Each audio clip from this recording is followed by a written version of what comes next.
246 e 247, tá? Aí depois você pega a correção. E hoje nós vamos continuar um pedacinho do capítulo que falta para a gente terminar e vamos tentar iniciar o próximo capítulo, módulo 3, página 248 e 249. Vamos ver esse pedacinho aí que está faltando. E aí depois a gente vai fazer um exercício junto, tá? Bom, essa página 248 e 249 vem falando sobre um assunto que a gente já comentou, tá? Que é a reprodução assistida. Ela é chamada de reprodução assistida. Na reprodução assistida, existem dois métodos em que, se a mulher tiver condição financeira, né, ela pode realizar, que é a inseminação artificial e a fertilização in vitro, que a gente já tinha comentado quando a gente iniciou o sistema reprodutor, tá? Então, essas duas técnicas, elas são muito utilizadas, tanto aqui no Brasil, quanto em outros países, né, para dar a possibilidade das mulheres de engravidarem. Então, se alguma mulher tiver algum problema em algum órgão do sistema reprodutor, através dessas técnicas, ela tem uma chance, na maioria das vezes, né, uma chance um pouco maior de engravidar, tá? Aí, o livro, ele mostra pra gente um texto, esse textinho laranjinha que tá aí, comentando sobre o primeiro bebê de proveta, tá? O primeiro bebê que foi feito de acordo com essas técnicas, utilizando essas técnicas, tá? E aí eu vou ler para vocês e vocês vão guardar na cabecinha de vocês, que depois a gente vai precisar dessas informações. Tecnologia e reprodução humana. Da mesma forma que a tecnologia pode auxiliar a prevenir a gravidez, por meio dos métodos contraceptivos, que foram aqueles métodos que a gente estudou, né? O uso do preservativo, a pílula. Oi, Iago, bom dia. Página 248 e 249. Deixa as duas abertas, que a gente vai utilizar as duas páginas juntas. Então, nós vimos a pílula, o preservativo, a vasectomia, né, que é a cirurgia que o homem faz para não gerar mais filhos, a ligadura, né, o ligamento de trompas, o DIU, o diafragma, certo? Vimos alguns métodos que acabam impedindo que a mulher engravide. Uma das maiores inovações da reprodução humana foi a técnica conhecida como fertilização in vitro. Leia o trecho da reportagem a seguir. Aí vem contando a história desse primeiro bebê que foi feito.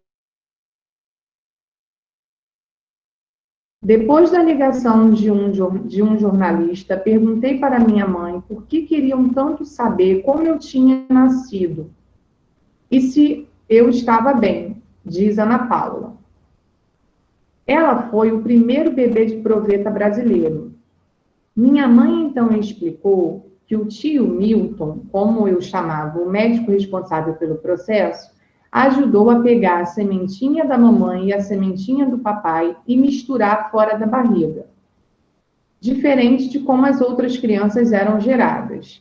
Recorda ela hoje com 32 anos. Então, na época, quando ela era criança, a mãe contou que ela tinha sido, né, feita com a sementinha da mamãe, a sementinha do papai, e que tinha misturado essas duas sementinhas fora da barriga da mãe. Ou seja, num processo diferente que acontece com todas as crianças. A curiosidade a respeito de Ana Paula nascia em São José dos Pinhais, Paraná. Tinha sua razão de ser. Até 1978, quando nasceu na Inglaterra Louise Brown, o primeiro bebê concedido por fertilização in vitro, a chance das pessoas com problemas de fertilidade conseguirem ter um bebê era de menos de 20%. Tá? Então, em 1978, lá na Inglaterra, tivemos também um bebê de proveta, que foi a Louise. Aqui no Brasil, foi a Ana Paula, tá? Aí ele pergunta, ó, que etapa da reprodução humana foi realizada artificialmente para o nascimento de Ana Paula? A gente estudou, né, a reprodução humana, existem algumas etapas. Qual foi essa etapa em que o médico pegou a célula da mãe com a célula do pai e juntou num laboratório, fora da barriga da mãe? Qual é o nome desse processo, dessa etapa? Quem sabe me dizer?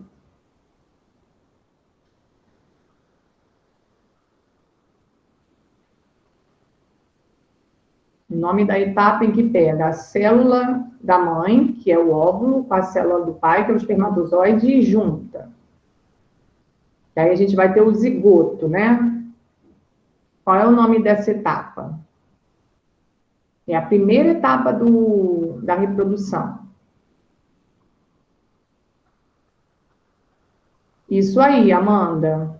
Fecundação. Então, nesse número 1, né, tá pedindo para a gente pensar nessa etapa de reprodução. Nesse caso aí, foi uma fertilização, uma fecundação artificial, né, porque foi feita no laboratório. Aí, ó, mostra uma figura para gente de como é feita a inseminação artificial, e na página 249 mostra como é feito o processo da fertilização in vitro, tá? Então, na ciência, hoje em dia, a gente tem duas técnicas responsáveis por esse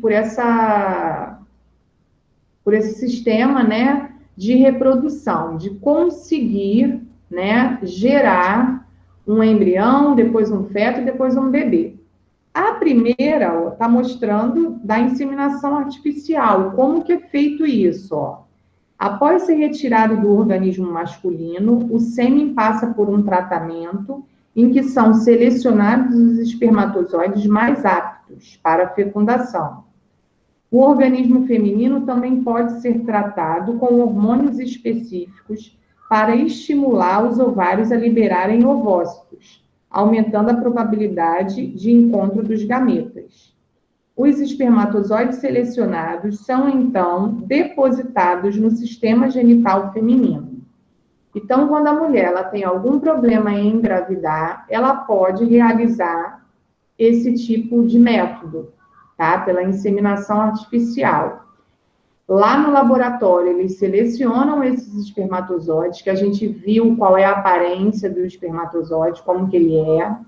Eu falei para vocês que só os mais aptos, né, os melhores, conseguem chegar até o ovócito. Então, eles selecionam esses melhores, colocam no tubo de ensaio, ó, igual está aí da foto.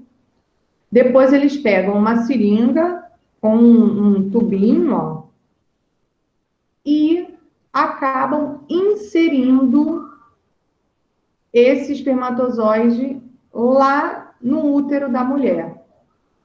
E aí, esse útero, ele também, esse organismo dessa mulher também pode ser tratado, tá? Com alguma medicação para estimular a produção desse ovócito, para esse ovócito ir parar lá na tuba uterina, para esse espermatozoide encontrar esse ovócito. É assim. Professora, eu cheguei atrasado, mas tipo, você tá falando que tipo, quando são duas mulheres lésbicas aí, tipo assim, quer engravidar, mas são duas mulheres lésbicas, não tem pai. Aí faz o quê? Pode ser também. Quando a gente tem um relacionamento aí com duas mulheres, né, a gente sabe que para ter um bebê precisa ter o sexo oposto, né? É sempre um casal, um homem e uma mulher. Então, nesse caso aí, se forem duas mulheres, né, um relacionamento de duas mulheres, elas podem sim fazer, uma delas, né, fazer esse processo de inseminação artificial, vai até um laboratório, uma clínica especializada nisso.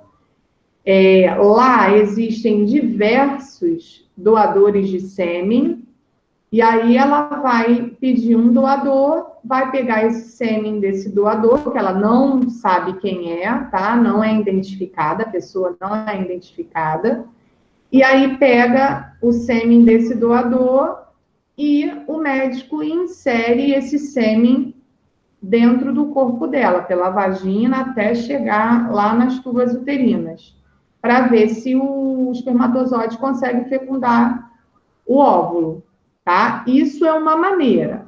Agora temos uma outra maneira, que está na página 249. Aí está mostrando como que isso acontece através de um esquema aí, ó. Na fertilização in vitro, na página 249, é o processo que é chamado de fertilização in vitro. O médico receita à mulher hormônios que induzem a formação simultânea de vários ovócitos. Em vez de apenas um gameta, em vez de um, ela vai liberar vários, ó. O ovário dela aí tá cheio de ovócitos. Ok, Bia, estamos na página 249, tá? Nesse desenho aí da página 249. Aí, o que ele fez, ó? Ele induziu o corpo dela a produzir vários ovócitos ao mesmo tempo. Esses ovócitos são coletados do corpo da mulher com um instrumento chamado micropipeta, que é esse que está mostrando aí na foto, ó. É igual uma seringa, só que tem um biquinho, né, grandão, para ir lá em cima na parede do útero e coletar esses óvulos de lá. Os ovócitos coletados são depositados em uma placa com um meio de cultura adequado, com espermatozoides previamente coletados e preparados para o procedimento. Aí, ó, coloca os ovócitos nessa plaquinha aí. O nome dessa plaquinha é placa de Petri. É uma plaquinha de vidro muito utilizada em laboratório, tá? A fecundação ocorre normalmente resultando na formação do zigoto. Então, tinha lá o óvulo e o espermatozoide, os dois se juntaram, formou o zigoto. O zigoto inicia a fase de divisão celular, ó. Aí já está mostrando aí dentro da plaquinha. O que era uma união de duas células, virou duas, depois 4, depois 8, e assim foi ocorrendo a divisão celular. Em seguida, o embrião é transferido para o interior do útero com o auxílio de uma micropipeta, iniciando o processo de implantação. Então, quando está no estágio já de embrião, quando tem várias célulazinhas já, daí já é um embrião, eles pegam esse embrião e devolvem lá para o útero, com essa mesma micropipeta, tá? A taxa de sucesso da transferência de embriões geralmente é baixa. Por isso é indicado que seja transferido mais de um embrião ao útero em cada procedimento, visando aumentar as chances de desenvolver uma gravidez. Bom, aí como os médicos já sabem disso, que essa taxa de fertilização, né, ela é baixa, de fertilização, não, desculpa, de sucesso, né, de transferência de embrião é baixa, o que eles fazem? Eles colocam mais de um. Aí, o que acontece? Quando dá certo, nasce mais de um bebê, porque às vezes é colocado de 2 a 3 embriões. Ou seja, se um não der certo, tem a chance do outro. Se o outro não der certo, tem a chance do outro. Mas se os derem certo, vem trigêmeos. A mulher tem 3 filhos ao mesmo tempo, que são os trigêmeos. Então, essa técnica ela é muito comum acontecer isso. Porque como eles colocam mais de um embrião, porque eles já sabem que, às vezes, algum pode não dar certo, mas às vezes dá. Aí vem mais de um bebê, ou 2 ou 3. Professora, teve uma mulher que ficou famosa por ter 8 filhos de uma vez só, de uma barriga só, 8. Então, provavelmente foi através desse processo que ela teve. Tá? Lá fora acontece muito isso, porque o poder aquisitivo das pessoas lá de fora, né, são maiores do que as daqui do Brasil. Então, essas técnicas, elas são muito utilizadas lá fora, né? Aqui no Brasil, elas são muito utilizadas por artistas, né? Vários artistas, várias pessoas famosas, às vezes, se utilizam dessa técnica. A Fátima Bernardes, do programa Encontro, ela tem trigêmeos, 2 meninas e um menino. Ela tinha um pouco de dificuldade de engravidar, então ela fez esse processo de fertilização in vitro quando ela era casada com William Bonner. E aí, o médico deve ter implantado no útero dela 3 embriões, porque se um não desse certo, tinha a chance do segundo, se o segundo não desse certo, tinha a chance do terceiro, porque ela tinha problemas, né, dificuldade para engravidar, aí ele colocou 3. Mas aí, nessa fertilização in vitro, deu certo, ela acabou tendo 3 filhos, ou seja, trigêmeos, tá? Então, isso acontece bastante. É uma garantia eles colocarem uma quantidade maior de embriões, mas aí, se o corpo da mulher responder bem, né, acaba nascendo mais de um bebê, tá? Então, era isso que faltava para a gente fechar esse capítulo. A diferença da fertilização in vitro para a inseminação artificial. Na inseminação artificial, é colocado no corpo da mulher o espermatozoide para ele ir lá fecundar o óvulo, tá? Isso na inseminação artificial. Na fertilização in vitro, já é colocado no corpo da mulher o embrião. Já foi o espermatozoide, já fecundou o óvulo lá no laboratório, já se transformou em zigoto, do zigoto se transformou em embrião, e aí é inserido no corpo da mulher o embrião. Na inseminação artificial, não. É colocado no corpo da mulher apenas o espermatozoide. E aí o espermatozoide depois tem que dar conta de fecundar o óvulo, tá?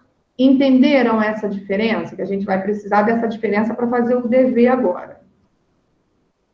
Então, na inseminação artificial, é colocado dentro do corpo da mulher, através, né, de um processo artificial, só o sêmen, só os espermatozoides. Na fertilização in vitro, não. Já é colocado lá na parede do útero da mulher o embrião, tá? E aí, relembrando os métodos anticoncepcionais, vimos o preservativo, que a gente vai precisar deles também para fazer a cruzadinha. Vimos o preservativo, vimos a pílula, vimos o DIU, vimos o diafragma, vimos a laqueadura e vimos a vasectomia, tá? Então, vamos lembrar desses nomes para a gente conseguir fazer a cruzadinha também. Então, vamos lá agora, lá na 252. Vamos fazer juntos esse, tá? Esse eu não tinha passado ainda, não. A gente vai fazer agora. Na verdade, eu ia passar ontem, mas aí a gente teve um probleminha com a minha internet. Não deu tempo de eu passar. Bom, vamos lá então. Número 1. Escreva o número da técnica de reprodução humana a que se refere cada uma das informações de acordo com a legenda abaixo. Vamos utilizar o número 1 para inseminação artificial e o número 2 para fertilização in vitro.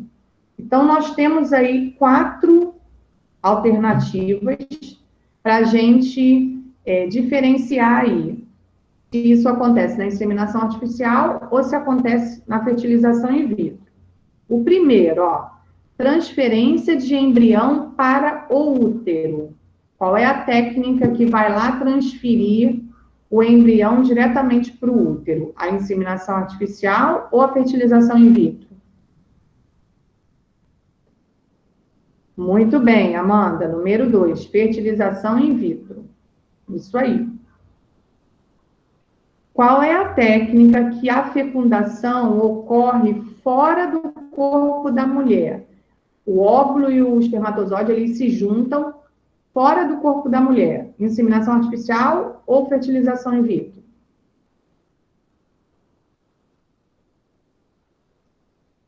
Artificial?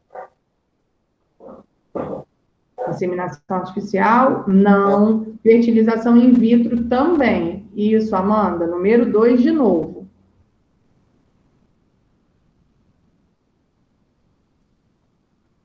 Agora a terceira. Transferência do sêmen no colo ou no interior do útero.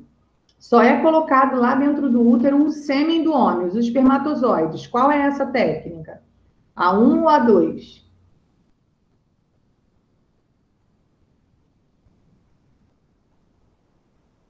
A1, muito bem, inseminação artificial. Fecundação no interior do corpo da mulher, ou seja, essa fecundação ela não é feita fora. O espermatozoide é que tem que encontrar o óvulo lá dentro do corpo da mulher. Em que técnica que é feito isso? 1 ou 2?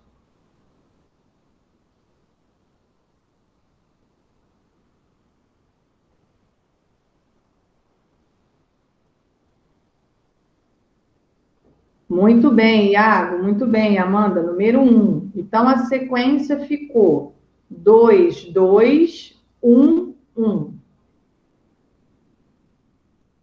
O primeiro e o segundo quadradinho é o número 2, e o terceiro e o quarto quadradinho, número 1. Bom, aí agora nós temos duas manchetes aí para a gente analisar. Ó. Dados da OMS mostram que 15% da população mundial sofre de infertilidade. Então, em todo o mundo, 15% das mulheres têm algum problema com relação à infertilidade, tá? Aí depois a outra. Brasileiras estão tendo menos filhos e engravidam cada vez mais tarde. Mostra a pesquisa. Então, isso também realmente está acontecendo, tá? Na época da minha avó, por exemplo, as pessoas tinham mais filhos e tinham filhos muito cedo, né? Eram novas ainda. Hoje em dia, as mulheres estão deixando para ter filhos mais tarde, com uma idade um pouco, né? Para depois, mais velha, e a quantidade de filhos está sendo menor. Geralmente tem 1, 2, no máximo 3. Antigamente tinha 6, 7, 8, né? Na letra A, então, de que maneira as técnicas de reprodução humana podem ser relacionadas à primeira manchete? Só a primeira.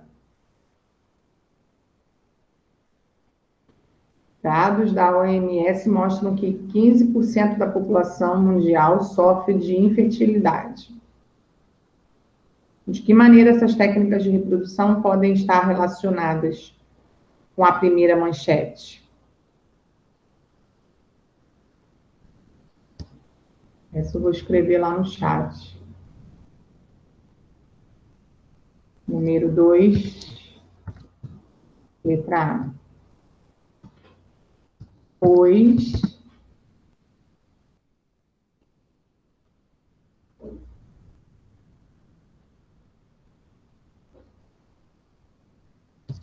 as técnicas de fertilização, pois as técnicas de fertilização são alternativas para as mulheres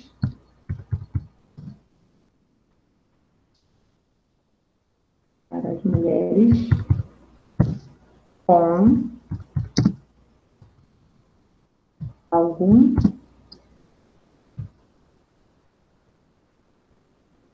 problema relacionado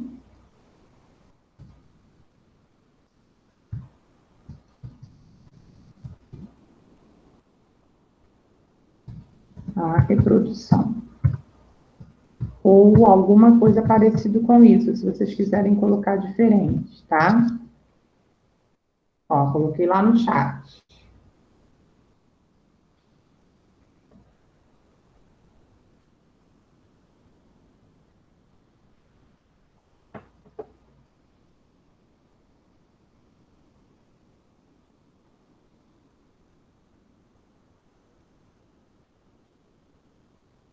Agora a letra B.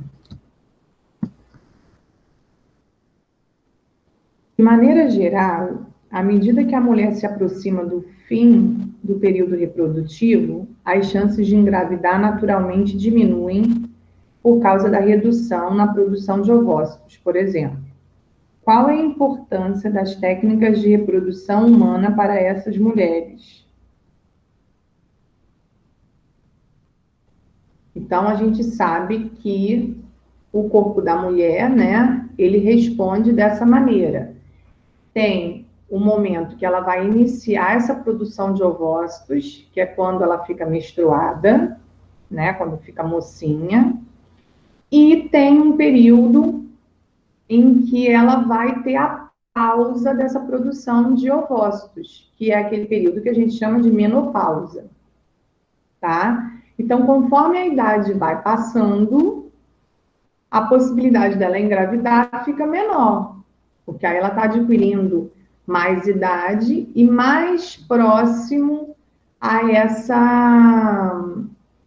esse período de menopausa, tá? Então, quanto mais tarde ela deixar, pior. Só que com essas técnicas, se ela pegar o óvulo dela e congelar, deixar numa clínica congelada, aí não tem problema, ela não vai sofrer com essa idade, né, avançada.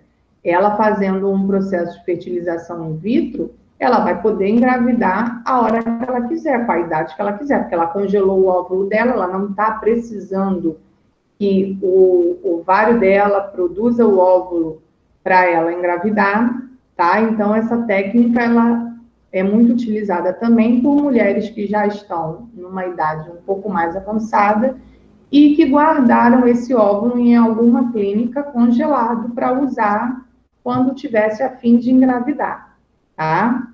Então, vamos colocar isso aí. Essas técnicas permitem que mulheres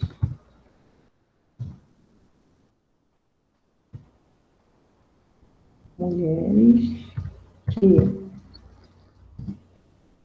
optaram por adiar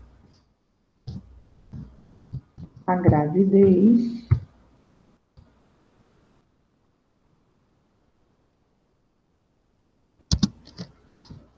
realize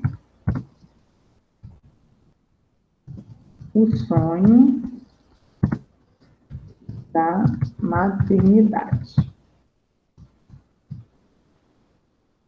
ou o sonho de ser mãe, tanto faz.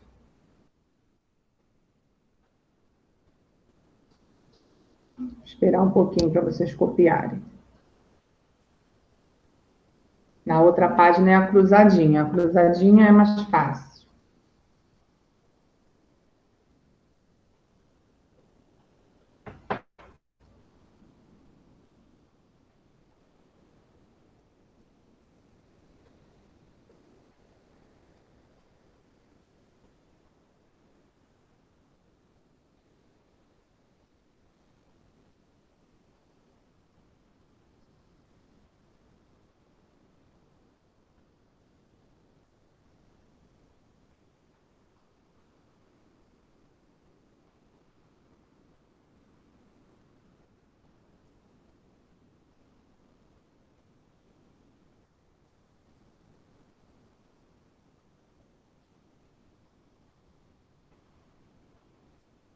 Bom, agora na 253, a cruzadinha.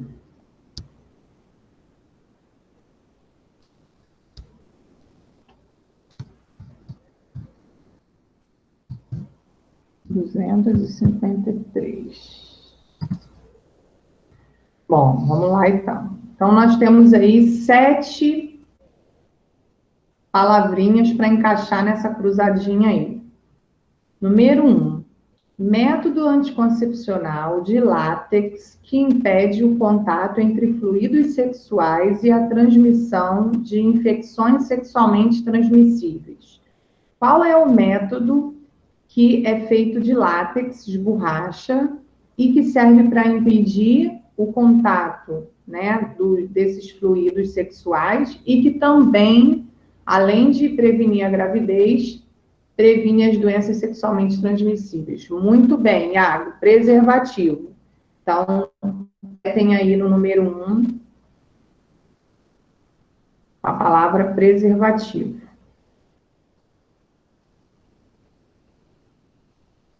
Número 2, método que impossibilita a fecundação por meio da ação de hormônios que impedem a ovulação. Qual é o método que a mulher usa que vai inibir, que vai impedir essa ovulação? Ela ingere um tipo de hormônio que inibe essa ovulação dela. Qual é o método? Isso, muito bem. Só que aí não vai dar anticoncepcional, tá, Iago? Porque é uma palavrinha pequena, então a gente vai colocar só pílula, que é pílula anticoncepcional, mas não dá, então só vamos colocar a palavra pílula. Só tem 6 letras.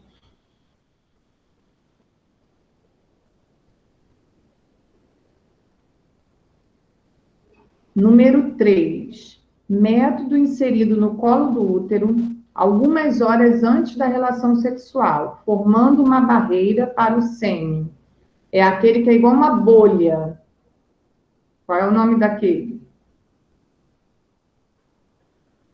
Que é de borracha também.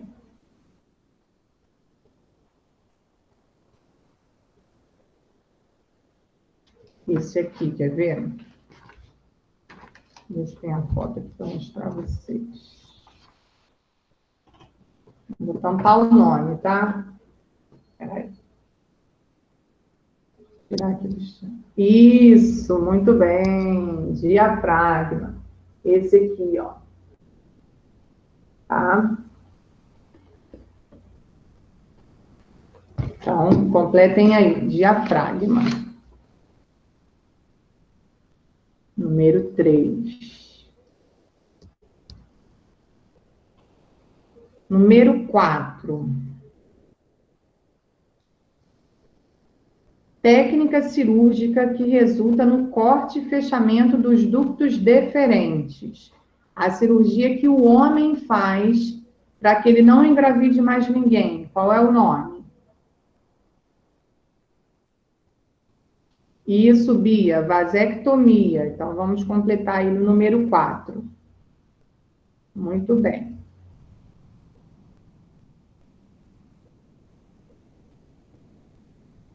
Número 5, dispositivo inserido no útero que dificulta a chegada dos gametas masculinos nas tubas uterinas e a implantação de um possível embrião, que é chamado de dispositivo intrauterino. Isso, DIU.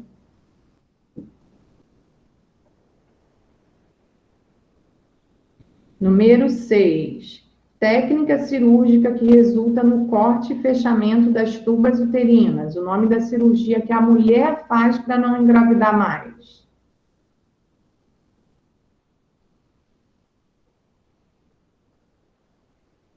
Só que tem que dar aí, né? Porque tem 2 nomes. Um cabe aí, o outro não cabe. A gente pode chamar de 2 nomes diferentes.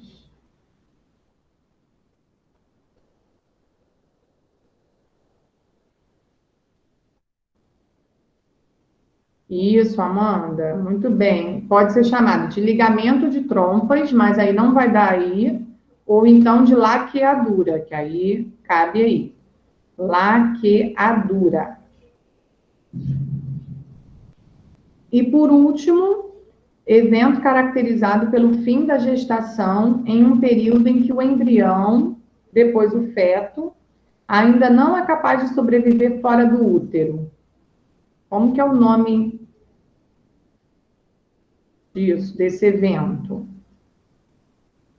Quando a gravidez ela é interrompida, a gente chama de quê?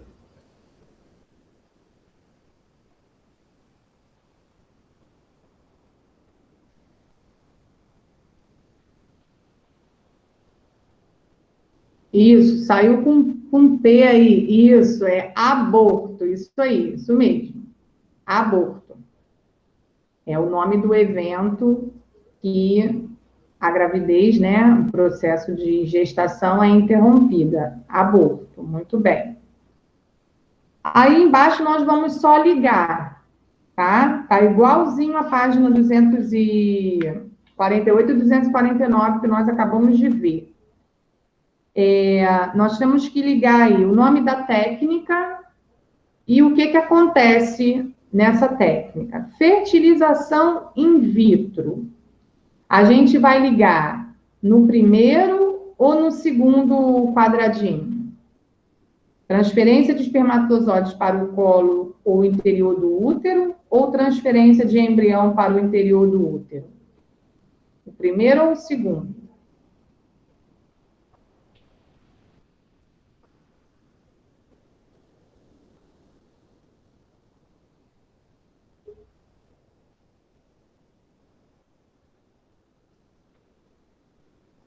Um acontece a transferência do embrião, o outro acontece a transferência dos espermatozoides, do sêmen, né? Isso aí, Ana Luísa. A fertilização in vitro, a gente vai ligar no segundo, da transferência de embrião. E a inseminação artificial, a gente vai ligar no primeiro, que é a transferência de espermatozoides. Tá? Então, vai ficar um xizinho, ao contrário. E aí, depois, a gente vai ligar essa plaquinha da explicação ao desenho, ao esquema. A primeira vai ligar no esquema do primeiro mesmo e a segunda vai ligar no esquema do segundo mesmo. Vai ficar um xizinho e depois vai ficar duas linhazinhas retas. Tá? Aproveitando que a gente estava falando aí dos métodos anticoncepcionais, que nós estamos trabalhando com esse sistema reprodutor, né? A nossa matéria de programa de saúde, ela também tem a ver com essa parte do sistema reprodutor, né? Que são as anomalias cromossômicas que a gente está copiando lá no caderno de programa de saúde. O que eu quero que vocês façam? Quem ainda não conseguiu copiar da plataforma, vai procurar lá na plataforma, vai voltar lá na plataforma e vai procurar. São quatro atividades de programa de saúde, tá? Então, são 3 com texto, 3 partes do texto e 1 com exercício. Vocês vão copiar isso no caderno, tanto o texto quanto o exercício, vão responder o exercício para o dia 11 de setembro, tá? Na aula do dia 11 de setembro, semana que vem, eu lembro vocês de novo. Na aula do dia 11 de setembro, eu vou precisar que vocês abram a câmera de vocês para vocês me mostrarem o caderno com o texto copiado e com o exercício feito, porque ele está valendo nota, tá? Eu vou juntar com a nota desse simulado que vocês fizeram, tá? Essa vai ser a nota do terceiro bimestre, tá bom? Da nota do teste do terceiro bimestre. E aí, depois, vocês vão fazer uma outra atividade, como se fosse a prova do terceiro bimestre, tá? Então, dia 11 de setembro, eu vou ver todos os cadernos de programa de saúde com essa parte do texto que está falando sobre anomalias cromossômicas que está lá na plataforma. Então, quem não copiou ainda, vai voltar lá na plataforma, vai procurar todas as postagens do mês de agosto. O tio Gilbert postou 4 atividades de programa de saúde. O mês de agosto todinho, dia 5 de agosto, vou passar para vocês a data aqui. É sempre quarta-feira que ele postava. Dia 5 de agosto, dia 12 de agosto, dia 19 e dia 26, que foi quarta-feira agora. Tá? Vocês vão procurar essas atividades, quem ainda não fez, vai copiar tudo e eu vou ver toda essa parte dia 11, tá? Dos métodos contraceptivos, não foi desse bimestre, né? Foi do outro bimestre. Aí eu não vou ver, não. Só vou ver desse bimestre, tá? O exercício que a gente vai corrigir e vou ver o texto, tá bom? Valendo nota para o teste, juntar com esse simulado aí que vocês fizeram como teste do terceiro bimestre, tá? Semana que vem eu lembro vocês de novo, para vocês não esquecerem. Bom, aí agora vamos lá na página 254, 254 e 255. Abre as duas juntas também, porque é uma figura grandona. Professora, como assim? Vai juntar. Todo mundo tem que ter o caderno todo completo de programa de saúde ou só programa de saúde? Eu vou ver só essa parte de agosto, que vocês copiaram agora em agosto. Tá? É um texto com 3 partes e um exercício. Essa quarta-feira, tio Gilbert postou o exercício, mas nas outras quarta-feiras anteriores, ele postou, cada semana ele postava um pedacinho do texto, tá? Que falava sobre as anomalias cromossômicas. Vocês vão copiar esse texto, quem ainda não copiou, vai copiar o exercício que ele colocou quarta-feira lá, vai responder, e aí no dia 11 de setembro eu vou ver. Tá? Todo mundo entendeu? Aí depois vocês vão fazer uma outra atividade que vai ser relacionada com a prova, que provavelmente deve ser na plataforma também. Tá? Atividade. Aí vai ser como prova. Depois a gente vai juntar todas as notas e vai tirar a média do terceiro bimestre. Certo? Que o boletim que vocês receberam só tem nota do primeiro e do segundo. Agora a gente já está no terceiro, então essas avaliações que vocês vão fazer agora já é do terceiro bimestre, tá? Pro dia 11. Professor, então esse simulado que a gente fez é a prova do segundo, né? Não, é referente à matéria do primeiro e do segundo, mas vai ser como nota do teste do terceiro bimestre. Ah, tá. Tá? Só que como eu tenho ciências e programa de saúde, a parte de ciências eu vou aproveitar esse simulado, a nota desse simulado, e a parte de programa de saúde eu vou ver o caderno com o texto e com o exercício. Tá? Aí vou somar os dois, vai dar a nota como se fosse a nota do teste do terceiro bimestre. Tá bom? Bom, na página 254 e 255, esse capítulo começa a falar sobre eletricidade. Professora, Tá? professora. Oi. Aquele simulado tá valendo quanto, aquele simulado? Não pode falar, não? Esse simulado que vocês fizeram agora? É.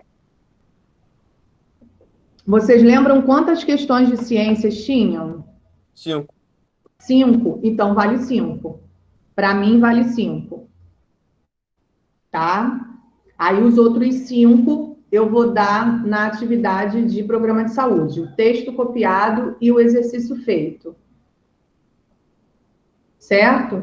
Aí, vou somar esses dois.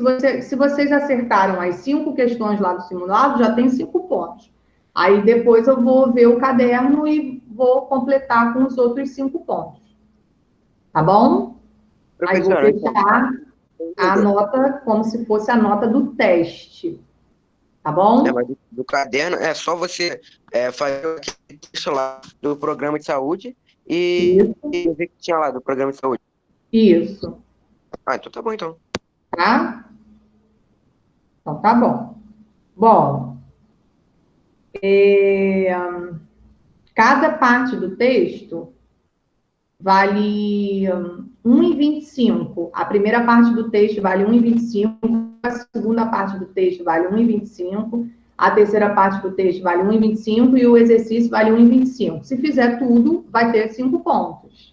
Se copiar todas as 3 partes e responder o exercício, 5 pontos. Ah, eu copiei tudo, mas não fiz o dever. Então, só vai ganhar a parte do texto, que aí vai ficar com 2,5, 3,75. Aí eu vou somar com a nota do simulado que vocês fizeram. Tá? Se acertar as 5 questões, vou somar 5 com 3,75. Aí vai dar 8,75, vai ficar com nota 9. Tá bom?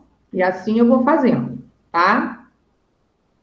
Bom, então vamos lá. Então, esse capítulo 9, da página 254, 255, ele começa a falar sobre eletricidade, que a gente vai falar muito sobre isso ano que vem, quando a gente iniciar o nosso estudo de química e física, tá? Na física, a gente fala muito sobre eletricidade. Existem diversos aparelhos, né, que a gente tem na nossa casa, que a gente precisa da eletricidade da energia elétrica para que eles funcionem, né? Então a gente vai usar em alguns momentos na nossa aula no que vem, a gente fala sobre algumas fórmulas de física que envolvem eletricidade, tá? Então, nesse capítulo a gente vai ver uma introdução dos tipos de energia que existem, para quando chegar lá no ano que vem, a gente já ter mais ou menos uma noção, né, dessa parte, que aí a gente vai estudar mais a fundo o ano que vem, tá? Professora, Oi. sexto ano, não sei se você se lembra. Eu tinha te perguntado quando que a gente ia estudar aqui. Você falou que ia ser no 8º ano. Eu achei esse ano que não Não, é. no nono, no No nono? nono. Foi no Só 8º? no nono. Vai ser, Aí no professora, nono vai sair vai ser você que vai dar aula de física? vai ser eu também. Vai sair toda essa parte de ciências e de programa de saúde, não vai ter mais, não vai ter programa de saúde mais, não vai ter mais ciências e vai ser química e física. Entendeu? A gente troca ciências e programa de saúde por química e física. É difícil? Certo? Não é difícil, não. Se vocês não deixarem acumular, né, a matéria, não fica difícil, não. Só sente dificuldade aquele aluno que deixa para se organizar perto da prova. Às vezes fica sem matéria, aí quer pegar a matéria na semana da prova, aí não vai ter como. Porque a gente aprende algumas fórmulas, né? Então, ai, quem falou isso? Peraí, deixa eu ver aqui. Cadê? Ah, André. Ai, André. E agora? Como é que eu vou ver Professora, você? manda foto pra alguém e a pessoa te mostra. Isso. Tem como você mandar a foto para algum colega? Boa ideia, Nicolas. Manda por e-mail. Ou isso, André. Tem como também? Se você tiver como, você me avisa, que aí eu te dou o meu e-mail, você passa por e-mail. Eu só não tenho como dar para todo mundo por e-mail e receber o de todo mundo por e-mail, porque imagina, eu ter que conferir 300 e-mails. Eu vou ficar maluca, então é melhor, As duas câmeras estão ruins. As é duas melhor câmeras? na Uma aula a outra. eu ir vendo caderno por caderno, que fica mais fácil, porque se eu mandar todo mundo me entregar por e-mail, o e-mail ele vem todo misturado, eu vou ficar doida para poder descobrir qual é a turma, quem é o dever, vai ficar muito complicado. Mas quem não tiver como, aí me avisa, que aí eu dou o meu e-mail e aí passa por e-mail, tá? Ou então, deixa na escola uma xerox para eu ver, alguma coisa assim. Aí me avisa, tá? Aí eu dou ponto assim, não tem problema.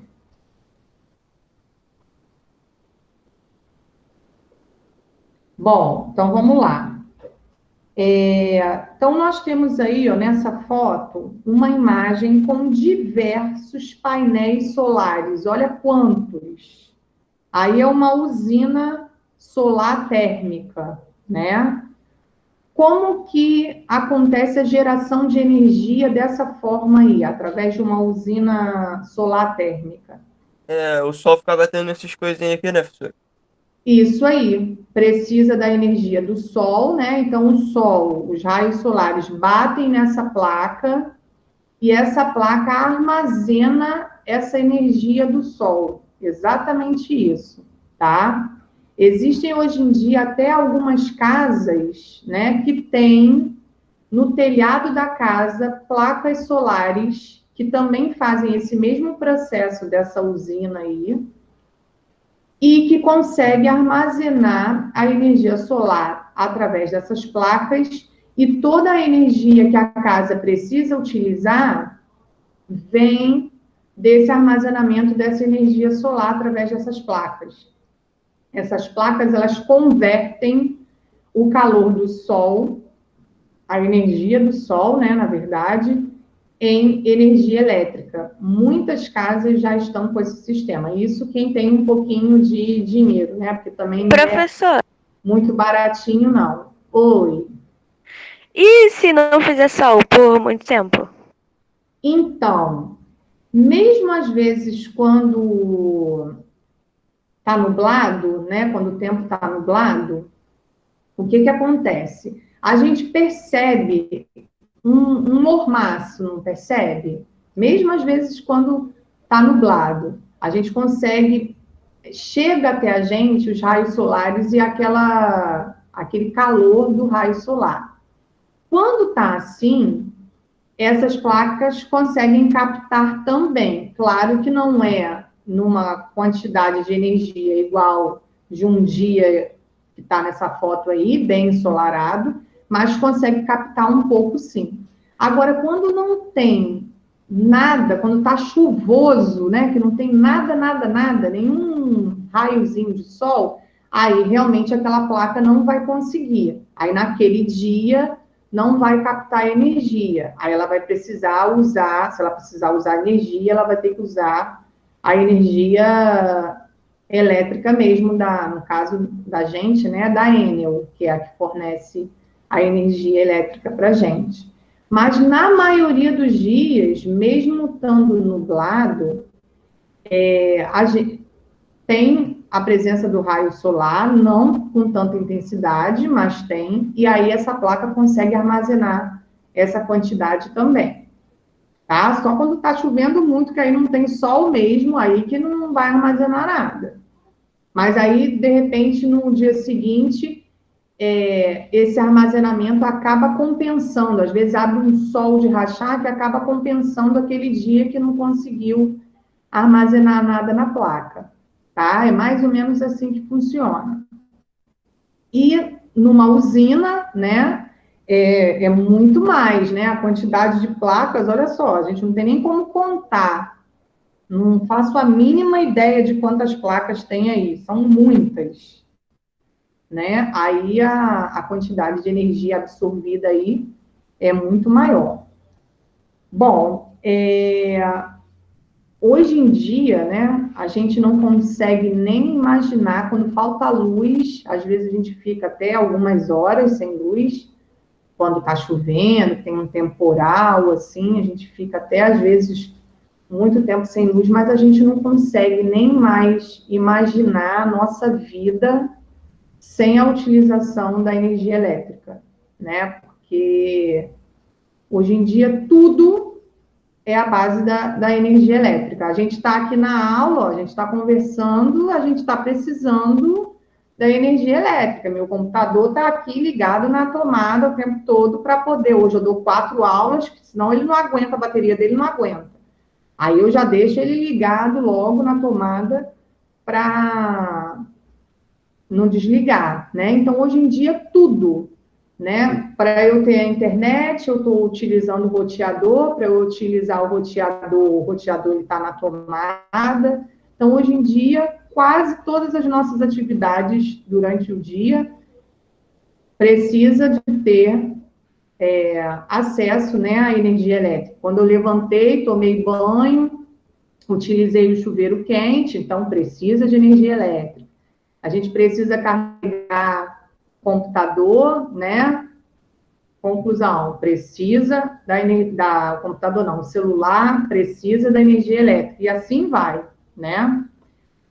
Pode causar algum problema no meio ambiente? Estão perguntando aí. Sim, né? Porque dependendo de como essa energia ela como ela é, ai, fugiu a palavra. Ai, fugiu a palavra. Como a gente consegue essa energia, né? Pode sim causar algum problema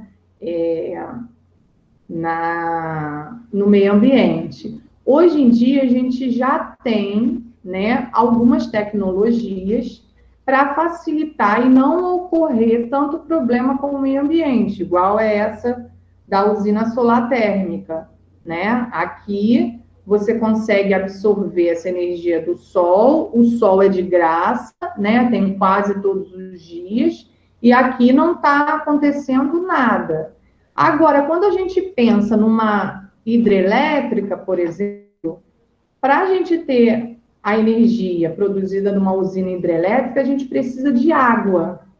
Se a gente não tiver água, fica complicado de gerar energia, tá? Então, por isso que pode acontecer, sim, da gente ter algum problema relacionado ao meio ambiente, sim, tá? Na semana que vem, a gente continua essa parte de energia, que a gente vai ver quais são os tipos de energia e os tipos de usinas também que a gente tem que vão gerar essa energia, tá bom? Que o professor já chegou na sala. Aí, semana que vem, a gente continua com esse assunto, tá bom? Um beijo para vocês, bom final de semana. Deixa eu só finalizar minha gravação aqui para não atrapalhar ele entrar.